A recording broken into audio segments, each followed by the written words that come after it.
Today we're learning everyday Arabic words for fruits, tufaha, موزة, برتقالة. These words mean apple, banana, orange. First word, tufahat means apple.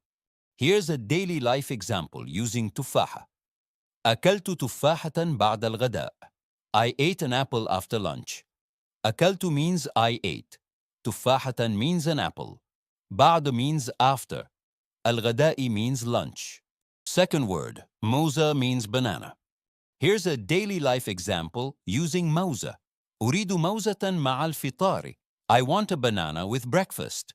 أريد means I want, موزة means a banana, مع means with, الفطار means breakfast. Next word, برتقالة means orange. Here's a daily life example using برتقالة. اشتريت برتقالة من السوق. I bought an orange from the market. اشتريت means I bought. برتقالة means an orange. من means from. السوق means the market. Try using these words in your own sentences today.